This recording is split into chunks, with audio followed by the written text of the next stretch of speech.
les invito a abrir sus Biblias al capítulo 28 de Mateo. Capítulo 28 de Mateo.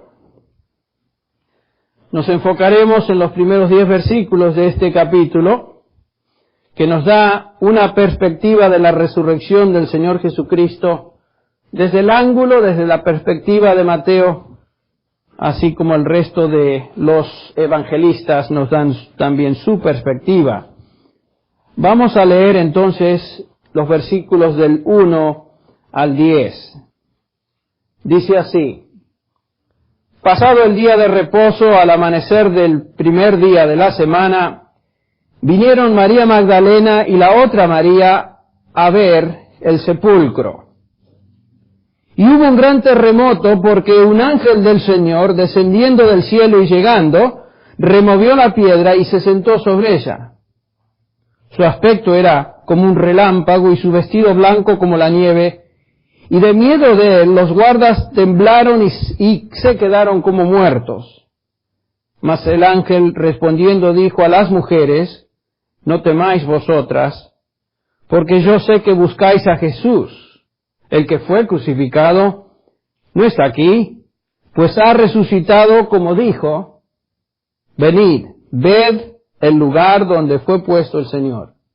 E id pronto y decid a sus discípulos que ha resucitado de los muertos, y he aquí va delante de vosotros a Galilea, allí le veréis. He aquí os lo he dicho.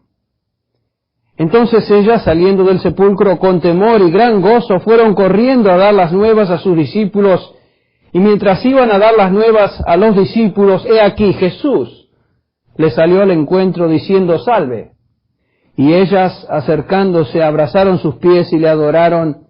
Entonces Jesús les dijo: No temáis, id, dad las nuevas a mis hermanos, para que vayan a Galilea, y allí me verán. La resurrección de Jesucristo es, sin lugar a duda, el acontecimiento de mayor impacto en la historia de la humanidad. Es para nosotros los cristianos absolutamente fundamental. Sin la resurrección no hay fe cristiana, no hay salvación, no hay esperanza. Todo lo que somos y tenemos y esperamos llegar a ser, todo lo que creemos, depende de la realidad de la resurrección. Tan importante es la resurrección que el apóstol Pablo expresó este sentimiento en 1 Corintios 15 de la siguiente manera. Leyendo el versículo 13 dice: Si no hay resurrección de los muertos, entonces ni siquiera Cristo ha resucitado.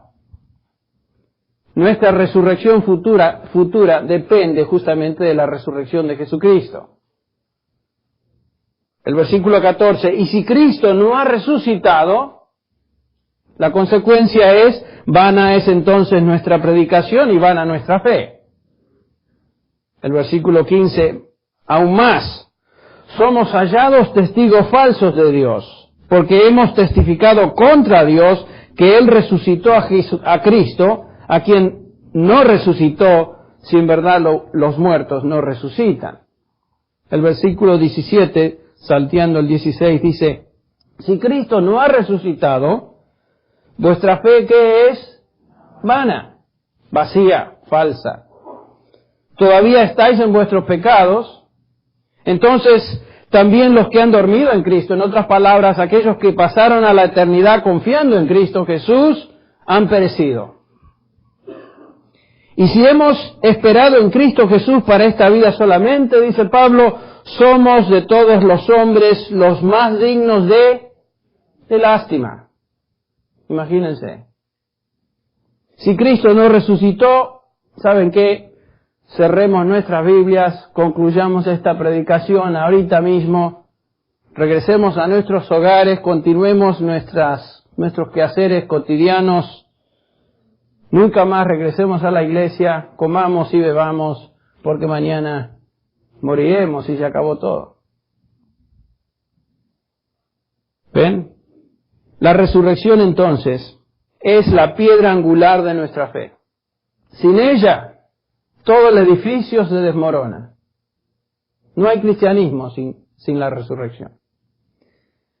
El mundo en su mayoría sabe que los cristianos creen que Jesucristo resucitó. Existen varias reacciones por parte de la gente en cuanto a la resurrección de Jesucristo. Por ejemplo, en primer lugar, existe la reacción de aquellos que llamaríamos racionalistas. El racionalismo enseña que la resurrección de Jesucristo debe ser rechazada debido a que no encaja con el razonamiento humano. Según el racionalismo, la mente del hombre es la última palabra para determinar lo que es real y verdadero. Y por supuesto, si algo milagroso como la resurrección no encaja dentro del patrón de lo que la mente humana puede aceptar como valedero, como real, entonces hay que rechazarla, así como hay que rechazar todo tipo de milagro que se relata en las Escrituras. Si la mente humana es la última palabra, entonces, dicen ellos, tenemos que rechazar la resurrección porque es un milagro y nosotros no aceptamos milagros. Una segunda reacción y similar a la primera es la del incrédulo. La incredulidad rechaza la verdad de la resurrección. Rehúsa creer que la resurrección de Jesucristo ocurrió tal como se describe en el Nuevo Testamento, a pesar de las evidencias indiscutibles y los testigos oculares de la resurrección. El incrédulo se niega a aceptarla. Es incrédulo, no creo en eso. Otra reacción sería la de aquellos que simplemente dudan, no están seguros, cuestionan la resurrección. Pueden haber individuos que tienen dudas honestas, ¿no es cierto?, que están buscando la verdad, están tratando de investigar para ver si estas cosas son así. Pero también están aquellos que son hipócritas en su duda porque continúan cuestionando la resurrección a pesar de que las evidencias son claras. Otra reacción es simplemente de aquellos que son ignorantes. Esta es la persona que no está familiarizada con los hechos de la resurrección, quizá ni siquiera sepan que hubo resurrección, y si lo saben es algo pasajero que no les impresiona, y continúan en una condición de total ignorancia. Por último, tenemos la reacción de hostilidad abierta. Hay personas que odian el hecho de la resurrección y hacen todo lo que está de su parte para desacreditarla. Personas que simplemente odian el hecho de que Jesucristo resucitó. Cada una de estas reacciones, por supuesto, es incorrecta e innecesaria. La respuesta apropiada ante el hecho de la resurrección es de fe, es de afirmar y aplicar las implicaciones de esta verdad a la vida. Cuando llegamos a los Evangelios, por supuesto, la reacción que observamos es una de fe. Mateo, Marcos, Lucas y Juan creyeron en la resurrección y fueron impactados por ella y, por supuesto, escribieron al respecto. En el relato de Mateo 28, en los primeros 10 versículos, vemos a la resurrección a través de aquellos que tenían fe. El capítulo 28 de Mateo concluye sobre la vida y la obra de Jesucristo. En otras palabras, es el final y es el clímax de todo lo que Jesucristo dijo e hizo. El Evangelio termina entonces con la gloria de la resurrección. Y todo el Nuevo Testamento, francamente, enfatiza el hecho de que Cristo resucitó. ¿Cuál fue el primer sermón que se escuchó el día cuando la iglesia nace? Durante el capítulo 2 de Hechos, que llamamos el día de Pentecostés. ¿De qué habló Pedro? De la resurrección. Ese fue el impacto. Dice en el capítulo 2, versículo 22, varones israelitas, escuchad estas palabras. Jesús el Nazareno, varón confirmado por Dios entre vosotros con milagros, prodigios, etc. En el versículo 23, a este entregado por el plan predeterminado y el previo conocimiento de Dios, clavasteis en una cruz por manos de impíos y le matasteis. Pero ahí no terminó todo, porque dice el versículo 24, a quien Dios resucitó, poniendo fin a la agonía de la muerte, porque era imposible que él quedara bajo el dominio de ella.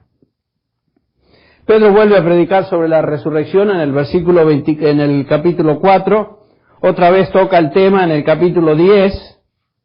Esteban predica sobre la resurrección en el capítulo 7. Felipe aborda el tema de la resurrección en el capítulo 8. Pablo predica acerca de la resurrección en los capítulos 9 y 3 y el tema continúa a través del libro de los Hechos. Y cuando llegamos a las epístolas, vemos que el tema central del Evangelio en las epístolas es el hecho de que Cristo resucitó. Romanos 1:4 dice que fue declarado Hijo de Dios con poder, conforme al Espíritu de Santidad, por la resurrección de los muertos. En 1 Corintios 15 el apóstol nos dice, porque yo os entregué en el primer lugar lo mismo que recibí, que Cristo murió por nuestros pecados conforme a las Escrituras, fue sepultado y que resucitó al tercer día. En 2 Corintios el apóstol nos dice que así como Cristo fue resucitado, nosotros también lo seremos. Gálatas nos dice o hace hincapié en el hecho de que el Padre resucitó al Hijo de los muertos.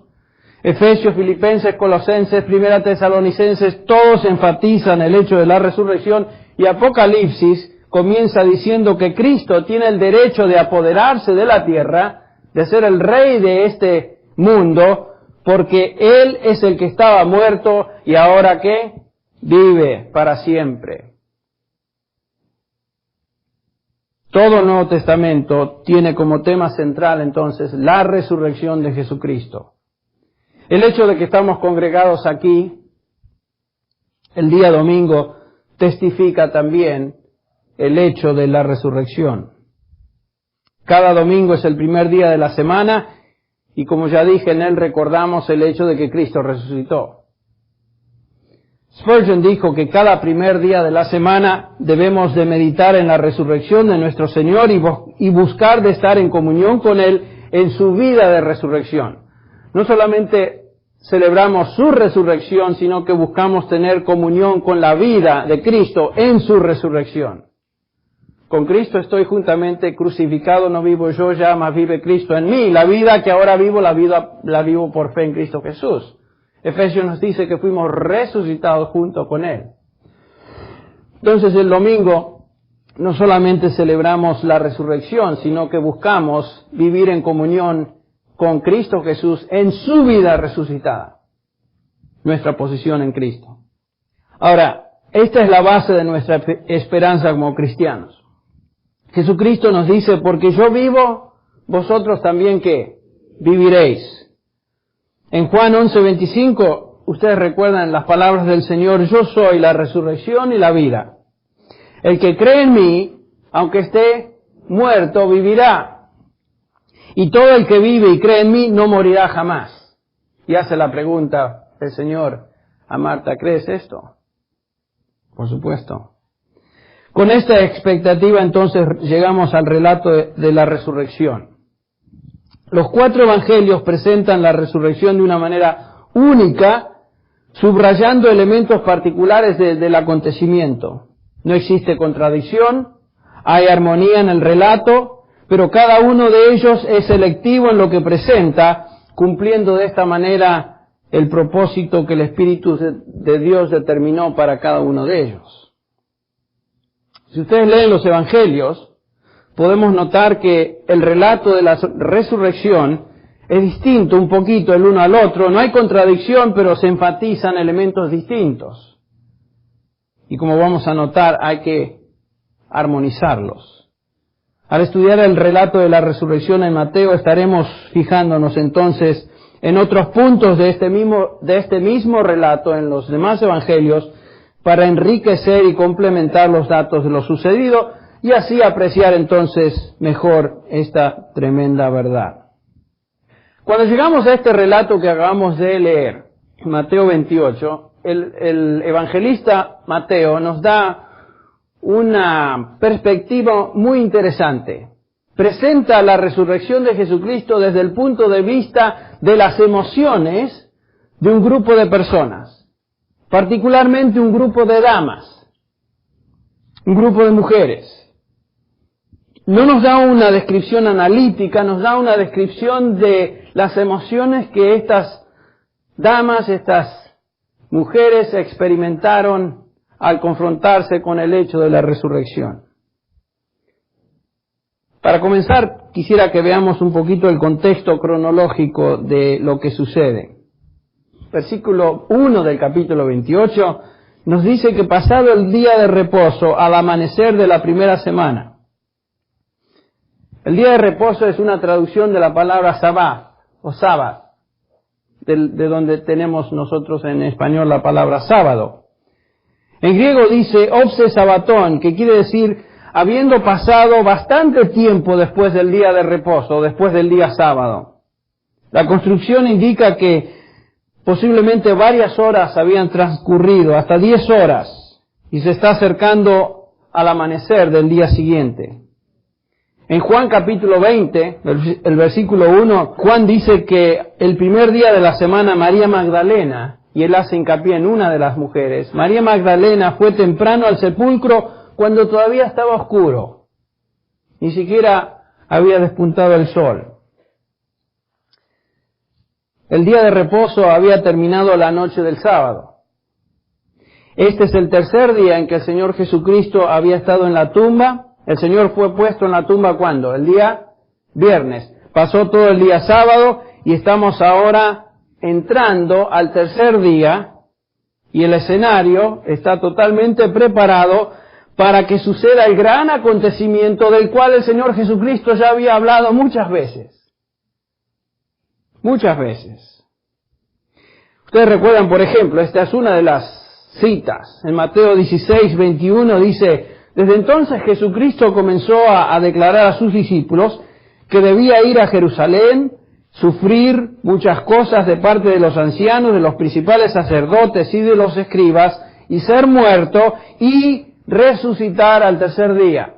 Jesucristo ya había predicho su muerte y su resurrección al tercer día.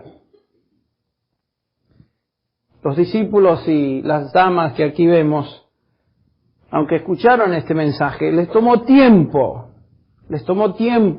aceptar y entender estas palabras. Entonces nos encontramos ante el último, o mejor dicho, en el último día sábado autorizado. Desde la creación ustedes saben que el día sábado había sido el día especial de reposo para la nación. Pero este es el último sábado. No solo es el último desde el punto de vista cronológico, sino que es el último sábado desde el punto de vista de los pactos. El sábado no solo terminaba como día conmemorable, sino también como entidad. Este era el amanecer de un nuevo día y de un nuevo pacto y una nueva celebración de ese pacto. Como dijo Spurgeon, la celebración de este nuevo pacto no sería al final de una semana de trabajo, sino al principio de una nueva era. Es un nuevo pacto. Todo lo demás pasa a un lado. Entonces en Mateo 28, el versículo 1, encontramos que estamos en el amanecer de este primer día de resurrección. Fijémonos entonces en alguna de estas emociones que estas mujeres tuvieron. La primera emoción o actitud que notamos es una de compasión. Estas mujeres amaban al Señor más que a nadie. Y le amaban de una manera única. A veces cuando pienso en las damas, estaba reflexionando sobre esto este fin de semana, siempre parece que están más activas o más listas para derramar emociones de cariño, de compasión que los varones. Yo creo que es algo que Dios concedió a las damas, tener una inclinación a este tipo de expresión sentimental que los varones por lo general no tenemos. Y hay cosas que no nos afectan tanto como ustedes. Y para mí, yo feliz de la vida con eso, ¿no? Pero lo que acá estamos notando es que estas damas están expresando un sentimiento de compasión muy, muy especial que los discípulos varones no tenían porque ni siquiera están aquí. Fíjense, estas mujeres habían suplido las necesidades del Señor por un largo tiempo. Habían provisto alimento, habían provisto hospitalidad, suena como Nuestras Señoras de la iglesia. Habían ofrecido hasta dinero para Él y sus discípulos mientras ellos viajaban durante su ministerio. Habían viajado a Jerusalén con Jesús para celebrar la Pascua, habían estado presentes durante su crucifixión y cuando le sepultaron. Estas mujeres son leales, son devotas al Señor, son compasivas. Ahora, ¿quiénes son y cuántas son? El versículo 1 de Mateo 28 nos habla de dos Marías. Muy común el nombre, ¿no? En ese entonces y hoy. María Magdalena es una, y dice que la otra María, bueno, esta última es la madre de Santiago. Mateo se enfoca en estas dos mujeres. Marcos capítulo 16, versículo 1, agrega a María, la madre de Jacobo y Salomé. En Lucas 24, 10, el autor, el evangelista Lucas, agrega otra mujer que se llama Juana. El Evangelio según San Juan menciona solamente a María Magdalena, pero usa el pronombre plural, indicando que estaba consciente que había varias mujeres. Así que cuando combinamos los 4 evangelios, vemos a un grupo de mujeres en camino a la tumba, cuando ni siquiera el sol todavía había salido. Y se congregan ahí. Podríamos hacernos la pregunta, ¿vinieron estas mujeres para ver la resurrección de Cristo, ya que Él había prometido que al tercer día resucitaría? Bueno, la respuesta es negativa por esta simple razón. Estas mujeres no aceptaban todavía el hecho de la resurrección. Su fe todavía no podía concebir a un Cristo resucitado. Vinieron, dice, a ver la tumba. No vinieron a ver la resurrección. ¿Pero por qué lo hicieron? ¿Cuál es el punto de venir al sepulcro? Bueno, en Marcos capítulo 16, versículo 1, escuchamos o vemos lo siguiente. Pasado el día de reposo, María Magdalena, María la madre de Jacobo y Salomé compraron especias aromáticas para ungirle. ¿Ven? Su propósito al venir al sepulcro era de ungir el cadáver del Señor, el cuerpo del Señor. No era ver la resurrección. Pero ¿cómo? ¿No es que el cuerpo ya había sido ungido? Por supuesto que sí. Ciertamente lo fue. Ustedes recuerdan, aproximadamente 335 kilos de especias se habían puesto alrededor del cuerpo de Jesús. ¿Y quién participó en este proyecto? Fue José de Arimatea, fue Nicodemo y fueron estas mujeres. Ya habían ungido el cuerpo del Señor con sustancias aromáticas y lo habían envuelto en lino. Entonces, ¿por qué estas mujeres deseaban ungirle una vez más? Existía una tradición entre los judíos que decía que el espíritu dejaba o abandonaba el cuerpo al 4º día, porque el cuerpo ya estaba corrompido. Posiblemente esto estaba en la mente del relato ahí en la resurrección de Lázaro. Ustedes recuerdan cuando Marta, el Señor dice, bueno, quiten la piedra, y Marta reacciona de una manera, Señor, perdón, pero es el 4º día, y ya que hiede. En otras palabras, es el 4º día y el cuerpo ya está corrompido, descompuesto, y no hay por qué hacerlo. Posiblemente esto estaba en la mente de Marta cuando pronunció esas palabras. Estas mujeres llegaron al sepulcro deseando ungir al cuerpo de Cristo una vez más, antes de que el 4º día diera el sello final en cuanto al proceso de descomposición. Aunque estaba muerto, estas mujeres querían demostrar su amor una vez más, su compasión una vez más. Y si fuera posible preservar, aunque sea por algunas horas, el cuerpo del Señor. Esa era su intención. Su cariño era tal, su devoción a Él era tal. No tenían fe realmente, no confiaban en la resurrección, carecían de entendimiento de lo que Jesús les había enseñado en cuanto a lo que iba a suceder. Únicamente tenían devoción, tenían compasión por el Señor, por aquel a quien habían servido. Hay momentos cuando nuestra fe falla, ¿no es cierto? Nuestro entendimiento es débil y si no fuera por el hecho de que amamos a nuestro Señor y amamos su ministerio y amamos a la iglesia y amamos lo que Él ama, a veces nos echaríamos al abandono. A veces nos falta el entendimiento y a veces nos falta la fe. Eso sucedió con ellas.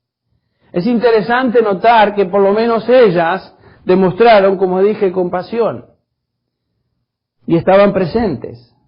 ¿Dónde estaban los discípulos?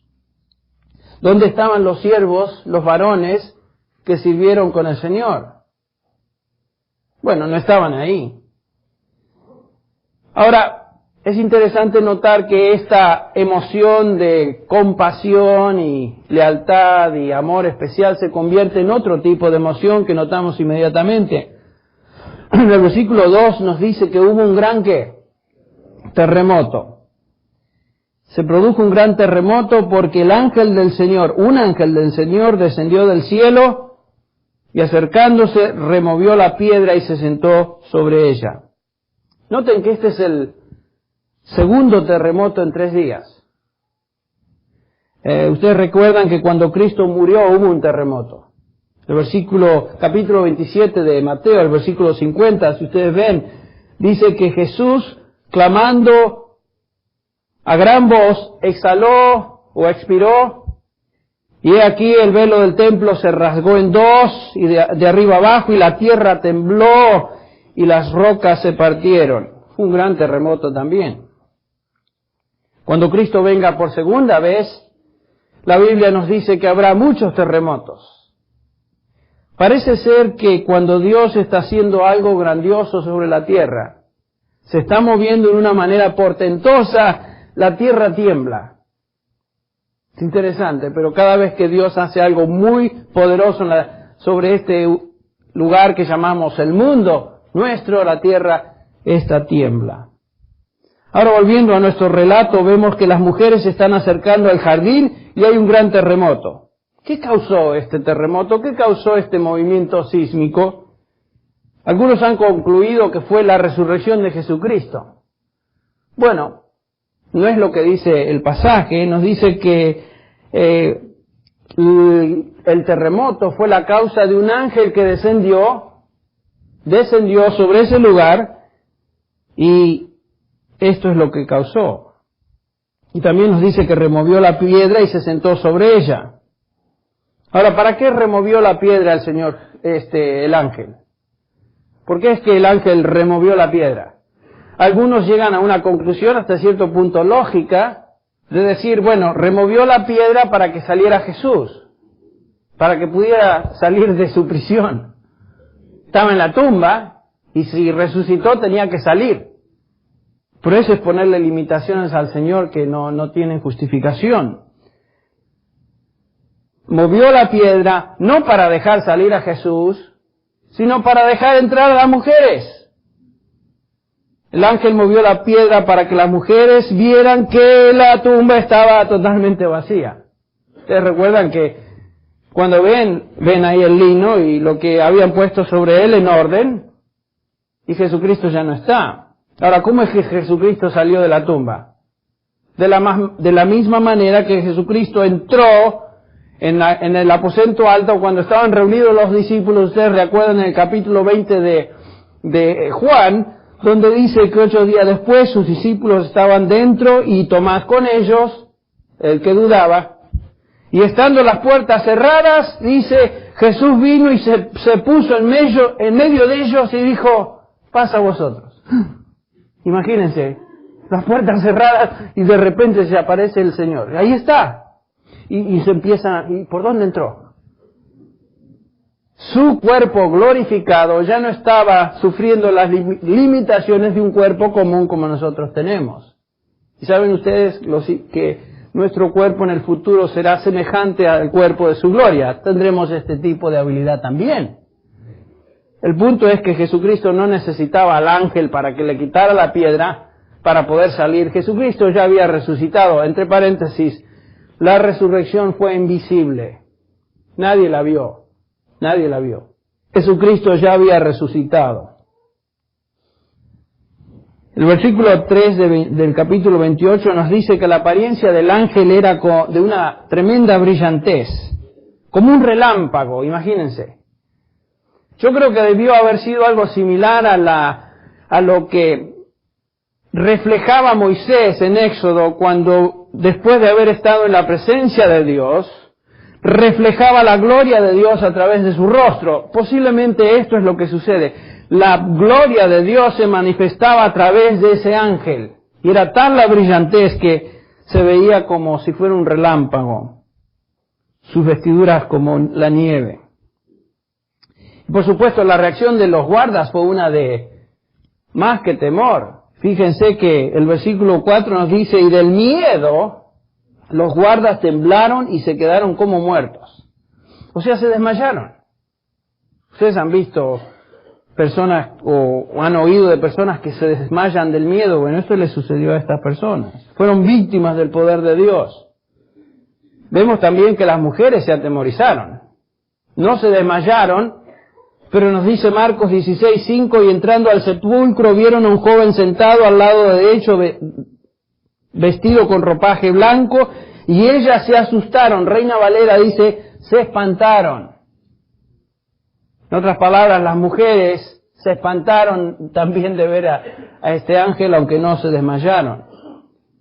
Pero notamos que la reacción del ángel para con ellas fue una de fortalecerlas. El ángel de Dios no ministró a los guardas, no los levantó ni trató de reavivarlos, pero el ángel actuó como agente de Dios para ministrar a esas mujeres piadosas, calmando sus temores. Los soldados tenían razón de temer. Las creyentes no tenían razón de temer. No tenían razón de temer. Hay situaciones que nos causan temor.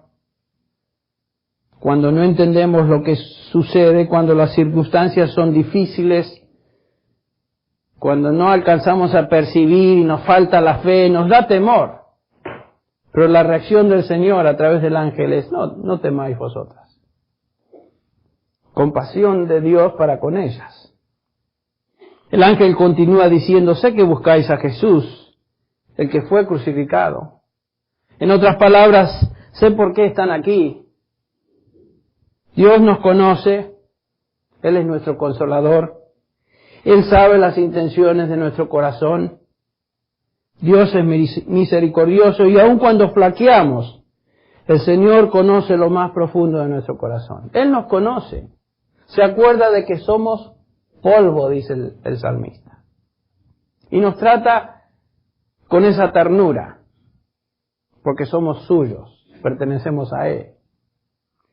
La fe de estas mujeres era débil, su entendimiento era pobre, pero Dios es misericordioso.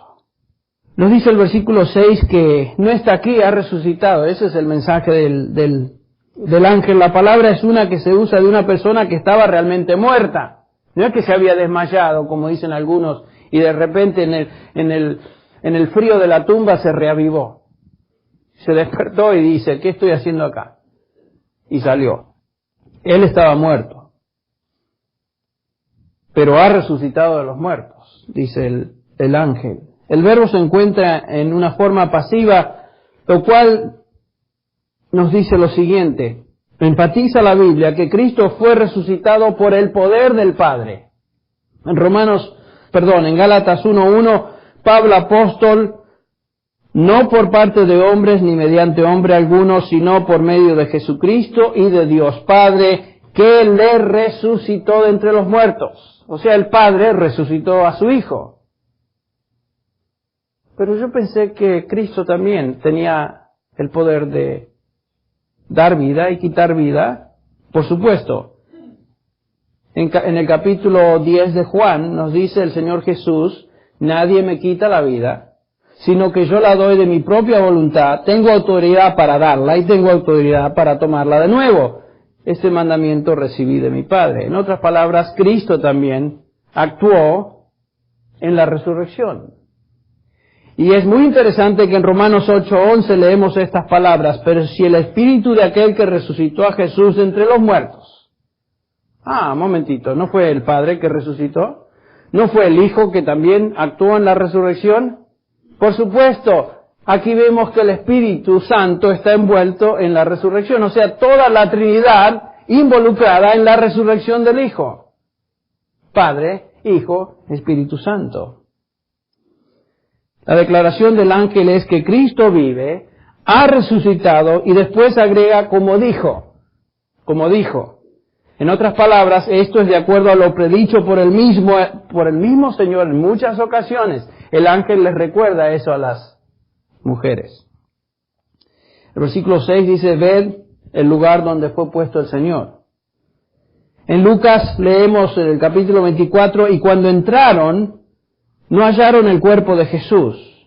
En Marcos vemos que cuando entraron al sepulcro una vez más, escucharon el mismo mensaje. Versículo 5, y entrando en el sepulcro, vieron a un joven sentado, el ángel, derecho, vestido con un ropaje blanco, y ellas se asustaron, pero él les dijo, no os asustéis, o no temáis, buscáis a Jesús Nazareno, el crucificado, ha resucitado, no está aquí. En Lucas 24 vemos que otro ángel se agrega al primero, ya tenemos dos. Juan nos dice que uno se encontraba a la cabecera y el otro a los pies de Jesús, donde Jesús, mejor dicho, había sido puesto. Esto es significativo porque representa el lugar de propiciación, así como en el Antiguo Testamento, ustedes recuerdan, en el Arca del Pacto, el lugar de propiciación, el propiciatorio, estaba rodeado, o mejor dicho, cubierto por dos ángeles, uno a un extremo y el otro al otro extremo. Y acá vemos la propiciación del Hijo de Dios, los dos ángeles representando a ese lugar de propiciación del Antiguo Testamento. Y Lucas, en el capítulo 24, versículo 5, dice, ¿por qué buscáis entre los muertos al que vive? No está aquí, ha resucitado. Acordaos que os habló cuando estaba en Galilea, diciendo que el Hijo del Hombre debía ser entregado en manos de pecadores y ser crucificado y al tercer día resucitar. Esta es la tercera declaración a las mujeres. Y ahora nos dice el versículo 8 del capítulo 24 de Lucas, que por fin, dice, se acordaron. Ahora nos damos cuenta. Tomó 3 mensajes, tomó tiempo, tomó 3 veces, tomó paciencia, me imagino, por parte de los ángeles, pero por fin entendieron. Y saben, a veces es lo que nos sucede a nosotros. Leemos, escuchamos, vemos una y otra vez el mismo mensaje y de repente, por fin, nos entra. Por fin nos damos cuenta. Es lo que sucedió con estas mujeres. Y el versículo 7 de Mateo 28 nos dice ahora que hay un mandato. Id pronto y decid a sus discípulos que Él ha resucitado entre los muertos, y he aquí va delante de vosotros a Galilea, allí le veréis, he aquí os lo he dicho. Ahora que entienden, mujeres, vayan a contar lo que vieron. No es el momento de permanecer en la tumba. La fascinación tiene que dar lugar a la proclamación. En otras palabras, posiblemente estaban fascinadas con lo que estaban viendo. Era el momento ahora de proclamar en todo lugar y en voces que Cristo vive, Cristo ha resucitado. Permítame concluir esta mañana haciendo la siguiente pregunta. ¿Por qué fueron estas mujeres las primeras en ver al ángel? ¿Por qué fueron estas mujeres las primeras en ver al Cristo resucitado? Varios han tratado de contestar esa pregunta. Un escritor dice, por ejemplo, porque Dios escoge a los débiles para confundir lo fuerte. ¿Ok? Otro autor dice, Dios recompensa a los fieles y porque ellas fueron fieles en servir al Señor, fueron recompensadas en una manera especial. Interesante. Otro autor dijo, así como la muerte vino por una mujer en el jardín, noten así la vida viene a una mujer en el jardín. Suena simpático, ¿no? Como que tiene un sabor especial. Otro autor dice, un amor supremo merece un privilegio supremo. Bueno, son todas explicaciones. Pero ¿saben qué? La razón más obvia por qué ellas fueron las primeras de ver a Cristo y ver el ángel, porque estaban ahí. Esa es la razón. Estaban ahí presentes cuando eso sucedió. Estaban en el lugar oportuno cuando Dios se manifestó. ¿Para qué buscarle explicaciones esotéricas? Estaban ahí. Lo cual nos da lugar a un principio muy interesante. Cuando más cerca estemos del Señor y de lo que Él está haciendo, más disfrutaremos su presencia y los beneficios de lo que Él está haciendo. Ese es un principio real. Cuando estamos cerca del Señor y estamos con Él y en el lugar donde Él está actuando, vamos a recibir los beneficios de lo que Él está haciendo. Los creyentes que disfrutan su vida cristiana son aquellos que están presentes cuando Dios está llevando a cabo su obra. Están presentes cuando su palabra se enseña, están ahí cuando su pueblo se congrega para orar, están en el lugar adecuado cuando es el momento de clamar por poder en el ministerio, etc. Las mujeres experimentaron la presencia de Dios en una manera especial porque estaban ahí. Y realmente yo quiero estar ahí. ¿No quieres tú estar ahí donde el Señor está obrando? Tal vez nuestra fe sea débil a veces. Es posible que a menudo nos falte entendimiento como a ellas, pero que estas debilidades sean complementadas con devoción, con lealtad, con un sentido de compromiso de estar presente donde Dios está llevando a cabo su obra. Estaba hablando con una hermana esta semana donde me decía que no me siento con ganas de ir, no tengo ganas de estar ahí en la reunión, pero lo voy a hacer. Lo voy a hacer, voy a estar ahí, porque es ahí donde el pueblo de Dios está. Donde la palabra de Dios enseña, voy a estar. Y fue de bendición. El ángel dijo algo más a estas mujeres, pero vamos a estudiar esto la semana que viene. Continuaremos hablando en este tema desde esta perspectiva. Vamos a orar juntos para concluir. Padre, te damos gracias por lo precioso que es para cada uno de nosotros el hecho de que la resurrección del Señor Jesús sucedió. Es un hecho. Y ese hecho es la única razón por la cual tenemos esperanza eterna. Gracias, Padre, por el ejemplo de estas mujeres, por su compasión y amor tan grande hacia ti. Gracias, Señor, por su demostración de lealtad. Gracias porque a través de este relato vemos también tu compasión para con ellas, quitando su temor.